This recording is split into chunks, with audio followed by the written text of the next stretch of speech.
Voilà, soyez les bienvenus, vous qui êtes en direct dans le live, mais que chacun aussi d'entre nous dans la salle soit dans la joie, dans la paix, dans la victoire. Dieu a encore une parole pour chacun d'entre vous. Et le Seigneur m'a parlé cette semaine et il m'a parlé de la foi de Bartimée.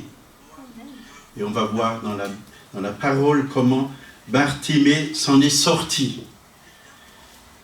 Il a fait confiance au Seigneur. Et nous aussi, nous voulons lui faire totalement confiance. Il a des projets de paix et de bonheur pour chacun d'entre nous. Il ne veut pas qu'on reste dans la détresse.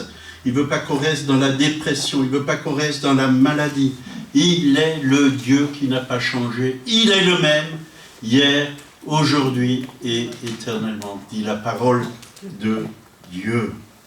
Donc on va prendre Marc 10, versets 46 à 53.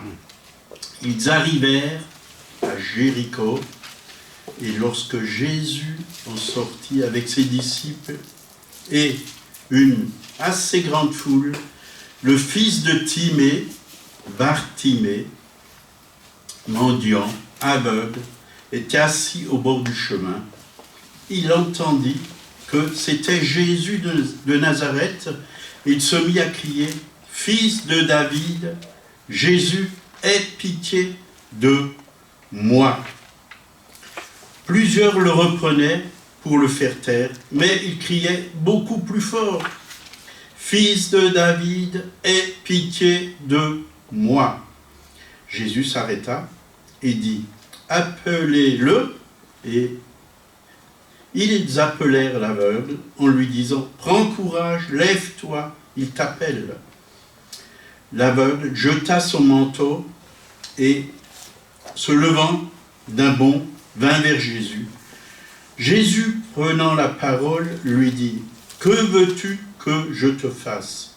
Rabouni, lui répondit l'aveugle, « Que je recouvre la vue. » Et Jésus lui dit, « Va, ta foi t'a sauvé. » Aussitôt, il recouvra la vue et suivit Jésus dans le chemin. N'est-ce pas merveilleux ce que le Seigneur a fait pour Bartimée? Et il veut le faire aussi pour chacun d'entre nous. Vous voyez, ce n'est pas seulement les aveugles physiques qui ont besoin de vue, mais il y a beaucoup d'aveugles spirituels qui ne voient pas que Jésus est le Fils de Dieu, qui ne connaissent pas Jésus. Il y a bien souvent des écailles devant les yeux qui ont besoin de tomber. Et Dieu veut faire tomber les écailles de nos yeux, où on voit peut-être le Seigneur, mais on ne le voit pas bien. On n'a pas une bonne vision de qui il est. Mais Dieu nous a laissé sa parole pour que nous puissions le connaître, bien le connaître, savoir qui il est, connaître son cœur, connaître l'amour qu'il a pour nous. Il veut notre bien. Donc le fils de Timée, Bartimée. Timée, en grec, veut dire honneur. Et bar, en araméen, veut dire fils. Donc, le fils de l'honneur. Voyez, le fils de l'honneur. Il était mendiant aveugle, donc il avait un handicap. Pour pouvoir se nourrir, se vêtir, c'est pour ça qu'il mendiait, il devait mendier, lui. Donc Bartimée porte le nom d'un père ou un grand-père qui a été célèbre et honoré. Mais lui aussi, pour un fils d'honneur, il avait besoin de retrouver son honneur. Et parfois on perd notre honneur, comme Bartimée. Il était vraiment mendiant, dépendant du bon vouloir des autres, parce qu'il avait besoin, il ne pouvait pas travailler, il avait besoin qu'on lui donne à manger, qu'on lui donne une pièce, qu'on lui donne quelque chose, qu'on vienne à son aide. Et ce n'est pas toujours facile d'être dépendant des autres. Hein. Donc, lui, on voit qu'il était assis au bord du chemin. Or, les autres étaient debout. Vous voyez? Il avait l'impression d'être inférieur aux autres. Parce qu'il était assis et les autres étaient debout. Il les voyait d'en bas. Et les autres le voyaient d'en haut. Et là aussi, nous devons faire attention comment on voit ceux qui sont autour de nous. Et nous devons avoir le regard de Dieu. Les aimer. Ce n'est pas parce que nous on est debout et que d'autres sont assis. Et il n'y a pas longtemps, j'étais à Strasbourg et j'ai vu un jeune homme comme ça devant la cathédrale qui mendiait. Et les gens passaient. Puis le Seigneur me dit, va le voir, va lui donner quelque chose. Mais donne-lui surtout la parole de Dieu. Et je lui ai témoigné de Jésus, comment il a transformé ma vie. Et entre-temps, j'ai perdu Monique, j'ai perdu François, Agnès qui étaient avec moi, ils sont partis, puis il n'était plus là, quoi. J'étais seul avec cet homme. Mais il a avalé toutes les paroles, puis je l'ai béni, j'ai prié pour lui, que vraiment il puisse rencontrer le Seigneur. Et il était très reconnaissant, il a dit « Merci pour toutes ces paroles, ça vaut plus que de l'argent. » Mais bon, il avait besoin aussi d'argent, et je crois que c'est bon de pouvoir témoigner. Parfois, on passe à côté, comme ça, de gens qui souffrent sans s'occuper d'eux. Et si le Saint-Esprit nous attire, allons vers ces personnes. Apportons-leur, pas seulement des choses terrestres, mais quelque chose qui vient du ciel, quelque chose qui vient d'en haut. Parce que notre espoir est en Jésus-Christ. Donc, pour le fils de l'honneur, c'était un peu dur de se retrouver assis en train de mendier.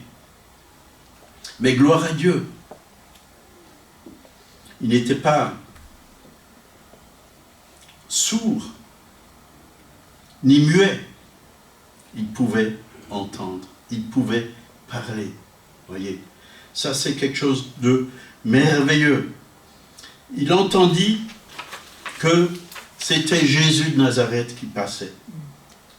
Donc, et il avait sa voix pour crier « Fils de David, aie pitié de moi ». Vous voyez, fils de David. Il savait que Jésus était le Messie. Sinon, il n'aurait pas crié « Fils de David ». Il savait que Jésus était celui qui guérissait. Est-ce que tu sais que Jésus est le Messie? Et que si tu as un problème, une maladie, des souffrances à l'intérieur, des craintes, des peurs, des doutes, l'incrédulité, il veut venir te délivrer. Il a crié encore plus fort parce qu'on a même essayé de l'arrêter. Voyez, il y a souvent des obstacles à notre foi. Ils ont essayé qu'il ne crie pas trop fort, mais il a encore crié plus fort. Alors n'ayons pas peur de crier. Quand un malheureux crie, l'Éternel entend et le sauve de toutes ses détresses. Donc, il ne faut pas avoir peur de crier devant l'Éternel. Psaume 34, pour ceux qui prennent des notes, verset 6. Il ne faut pas avoir peur de crier. Donc, il était aveugle physiquement, mais spirituellement, il avait une bonne vue. Et c'est ça qui est le plus important. Ézéchiel 12, versets 1 et 2. Nous devons faire très attention. La parole de l'Éternel me fut adressée en ces mots. Fils de l'homme, tu habites au milieu d'une famille de rebelles qui ont des yeux pour voir et qui ne voient point, des oreilles pour entendre et qui n'entendent pas, car c'est une famille de rebelles. Donc Dieu reproche à cette famille la rébellion qu'il y avait dans leur cœur. Parce qu'on peut voir toutes sortes de choses autour de nous, mais ne pas voir vraiment le Seigneur. On peut être aveugle spirituellement. On peut être sourd spirituellement, ne plus entendre la voix de Dieu. Et même en tant que croyant, chrétien, même né de nouveau, on peut s'éloigner de Dieu. On entend la voix des hommes, on entend la voix des frères et sœurs, mais on n'entend plus la voix de Dieu. Mes brebis entendent ma voix. Important que nous puissions écouter ce que le Saint-Esprit nous dit. On va parfois chercher des conseils à droite, à gauche, on va même chez des prophètes, mais la solution, elle est en Jésus-Christ.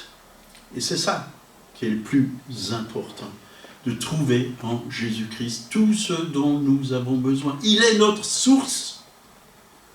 Bien souvent, on veut que ce soit les hommes qui soient notre source. Donc, que Dieu nous donne des yeux pour voir physiquement, bien sûr, les choses humaines, mais aussi pour qu'on puisse voir dans l'esprit. De Corinthiens 4, verset 17, « Car nos légères afflictions du moment présent produisent pour nous, au-delà de toute mesure, un poids éternel de gloire, parce que nous regardons non point aux choses visibles, mais à celles qui sont invisibles. Car les choses visibles sont passagères et les invisibles sont éternelles. » Je ne dis pas qu'il ne faut pas voir les choses visibles, mais on ne doit pas se laisser influencer par les choses visibles. Et aujourd'hui, beaucoup de gens se font influencer par les choses visibles.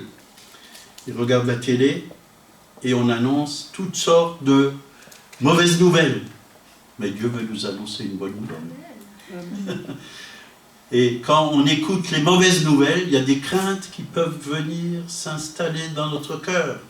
Mais quand on écoute la bonne nouvelle de la parole de Dieu, c'est la foi qui vient s'installer dans notre cœur. Cette foi qui vient de Dieu, qui est victorieuse. Cette foi qui nous ouvre les yeux, comme cette foi a ouvert les yeux à Bartimée. On a besoin de faire attention à ce qu'on voit et de ne pas se laisser influencer par ce qu'on voit, mais de se laisser influencer par la parole de Dieu. La Bible est claire, elle dit « La foi vient de ce qu'on entend, et ce qu'on entend vient de la parole de Christ. » Romains 10, verset 17. En tout cas, elle vient. C'est ce qui est important. La foi vient de ce qu'on entend. Et ce qu'on entend de la parole de Christ. Il est important d'écouter la parole de Dieu, ce qu'elle nous dit, de la méditer. Vraiment qu'elle puisse nous pénétrer, qu'elle puisse rentrer dans notre être intérieur, dans notre esprit, et qu'elle puisse nous donner cette foi pour recevoir de Dieu ce dont nous avons besoin. Et que Dieu soit élevé et glorifié, parce qu'il n'a pas changé. Sa parole demeure éternellement. Il ne change pas. Il est le même, hier, aujourd'hui, éternellement. Et Marc 10, verset 48. Plusieurs le reprenaient pour le faire taire, mais il criait beaucoup plus fort, « Fils de David, aie pitié de moi. » Il savait que Jésus avait la capacité de le guérir. Personne ne pouvait le faire taire. Son cri était le cri de sa foi. Parce qu'au fond de lui-même, il savait que Jésus avait la capacité de le guérir. Et personne ne pouvait arrêter la foi au Fils de David. Où mets-tu ta foi? Dans les choses de ce monde? Ça, c'est la foi humaine. Ou dans le Seigneur? Ça, c'est la foi divine qui vient de Dieu. La foi au Sauveur. Dieu honore la foi. Hébreux 11, verset 6. Or, sans la foi, il est impossible de lui être agréable. Car il faut que celui qui s'approche de Dieu croit que Dieu existe et qu'il est le rémunérateur de ceux qui le cherchent. Dieu récompense notre foi si nous le cherchons. La foi honore Dieu et Dieu honore la foi. Donc le fils de l'honneur, Bartimée, a honoré Dieu par sa foi. Et Dieu a honoré sa foi. N'est-ce pas merveilleux? Amen. Marc 4, verset 49. Jésus s'arrêta et dit, appelez-le. Ils appelèrent l'aveugle en lui disant, prends courage, lève-toi. Il t'appelle. Prends courage. Prends courage. Ne te décourage pas face à ton problème, face à tes difficultés, face aux embûches. Faites-le taire. On a voulu le faire taire. Les hommes vont vouloir essayer d'étouffer votre foi. Arrête de croire à ce Dieu-là. Le médecin t'a bien dit que tu t'en sortiras pas, qu'il n'y a pas de solution pour ta maladie, pour ton problème. Tu n'y arriveras pas. Donc, prends courage, lève-toi, il t'appelle. Le Seigneur t'appelle. Il t'appelle à t'approcher de lui, à venir vers lui. Jésus a entendu le cri de Bartimée, il s'est arrêté. Quand tu es dans la foi, Dieu va s'arrêter. Vous voyez, il y avait des foules et des foules qui passaient là devant Bartimée, mais Jésus s'est arrêté devant Bartimée. Il savait qu'il y avait quelqu'un qui avait la foi pour recevoir la guérison. Et Jésus passe ce matin, ici, dans ce lieu, et il veut s'arrêter devant toi. Et il regarde ton cœur, il regarde ta foi. Il veut toucher ta vie. Il veut toucher, il veut apporter la solution à ton problème. Prends par la foi. La main de la foi se saisit de ce que Dieu a préparé déjà pour chacun d'entre nous. Donc Dieu prend soin de toi. Comme il l'a fait pour Bartimée. Donc, ils appelèrent l'aveugle en lui disant, prends courage, lève-toi. Donc, lève-toi. Vous voyez, il était assis. Lève-toi. Lève-toi. On peut être assis comme ça dans la souffrance, dans les problèmes. Mais on peut aussi être assis dans la foi, dans la parole de Dieu. Et là, il faut se lever. Seigneur, je sais que tu es là. Je me lève. Tu vas manifester un miracle pour moi. Tu m'as dit, prends courage, lève-toi. Ne reste pas assis dans tes problèmes, tes craintes, ta maladie, tes échecs. Lève-toi devant le Seigneur. Tu as de la valeur. Dieu honore ta foi. Dieu t'honore. Dieu t'aime. Il t'appelle. Il t'appelle par ton nom. Viens à lui. Mais avec tous tes problèmes, viens à lui. C'est ce que la Bible nous dit. Déchargez-vous sur lui de tous vos soucis, vos problèmes, car il prend soin de vous. Dieu veut prendre soin de nous. Pour tes maladies, il nous dit, tout est accompli. Il a déjà payé à la croix il y a 2000 ans. Dans ses meurtrissures, tu es guéri. Marc 10, 52, verset 50, l'aveugle jeta son manteau et se levant d'un bond, vint vers Jésus. Bartimée a jeté son manteau. Le manteau de la mendicité. Bartimée change de vie, de destin. Il se dépouille de sa vieille vie d'homme assisté. Il se lève d'un bond, vint vers Jésus.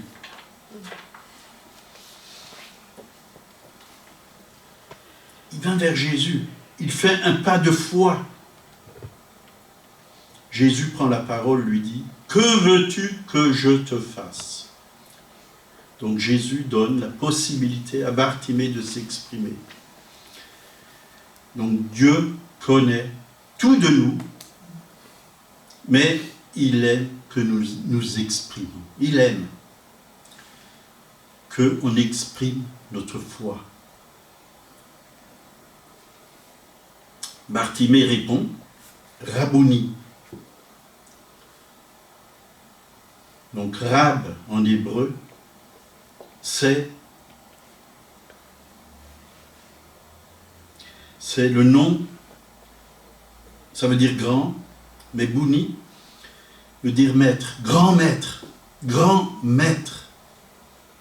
Il a réalisé que vraiment Dieu était grand, que le maître était grand. Est-ce que vous réalisez que Dieu est grand, qu'il est tout puissant, qu'on a un grand Dieu, mais qu'on a aussi un petit diable vaincu, puisque Jésus l'a vaincu. Alors il faut qu'on ait le bon regard sur nos problèmes, nos maladies, sur le diable. Dieu a tout accompli, Dieu a tout porté à la croix. Jésus est beaucoup plus grand que tous nos problèmes. Il est la solution. Le maître est celui qui sait. Votre Père céleste sait ce dont vous avez besoin, dit la parole. Donc nous sommes ses élèves, puisque lui est le maître, et on peut dire, élève veut dire disciple. On apprend de lui. Ce qui veut dire apprenti ou disciple. Que veux-tu que je te fasse? Que je recouvre la vue. Et Jésus lui dit, va, ta foi t'a sauvé. Sauvé. Bartimée avait vu avec les yeux de la foi que la vue était déjà sienne. La guérison lui appartenait. C'est ça la foi. Ça nous appartient. Demandez, croyez que vous l'avez reçu et vous le verrez s'accomplir. Ça, c'est la foi. Aussitôt, verset 53, il recouvra la vue et suivit Jésus sur le chemin. Suivre Jésus, c'est quelque chose de formidable. C'est les disciples qui suivent Jésus.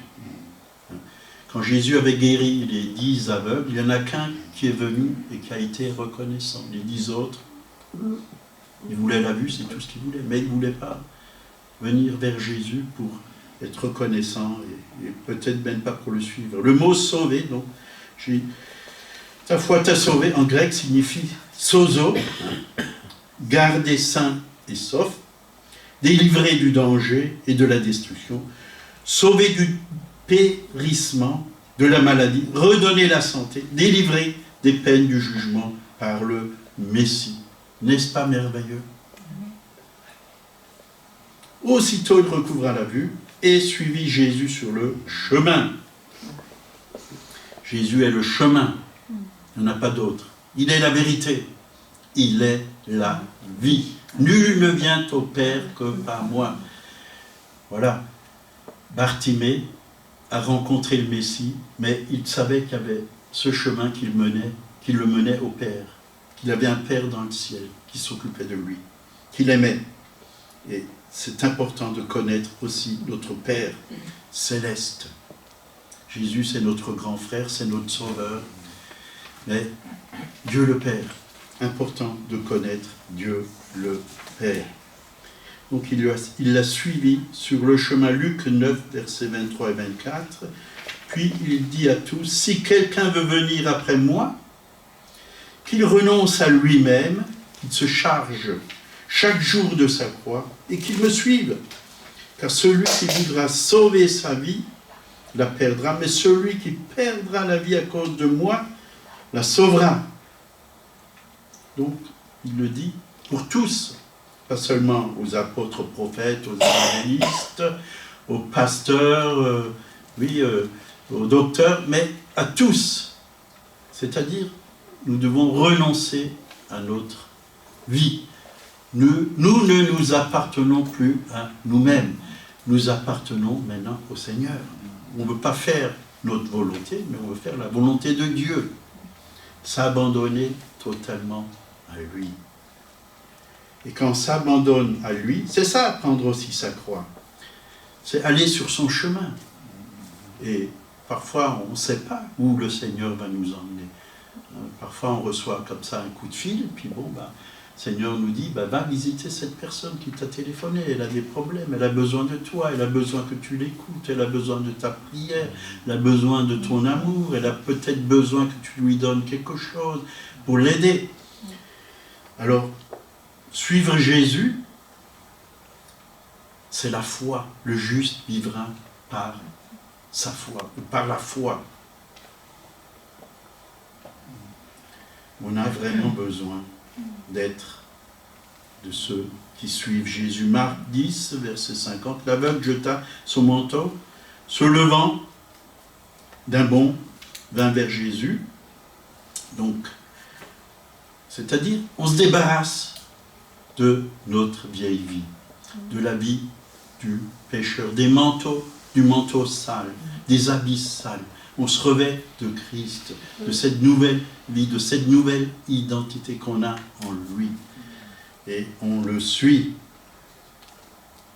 Ésaïe 61, verset 10. « Je me réjouirai en l'Éternel, mon âme sera ravie d'allégresse en mon Dieu, car il m'a revêtu des vêtements du salut. » Voilà un nouveau vêtement, le vêtement du salut. Il m'a couvert du manteau de la délivrance.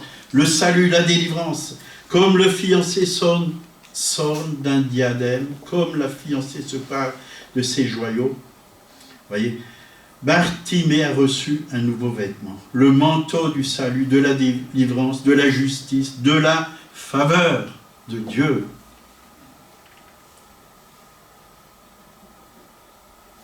De Rois 6, 17, Élisée pria et dit, « Éternel, ouvre ses yeux pour qu'il voie. » Et l'Éternel ouvrit les yeux du serviteur, qui vit la montagne pleine de chevaux et de chars, de feu autour d'Élisée. Vous voyez, parfois on a besoin que Dieu ouvre nos yeux, parce qu'on est comme aveugle, on a les yeux fermés, on est entouré, hein, ceux qui sont avec nous sont en plus grand nombre que ceux qui sont contre nous.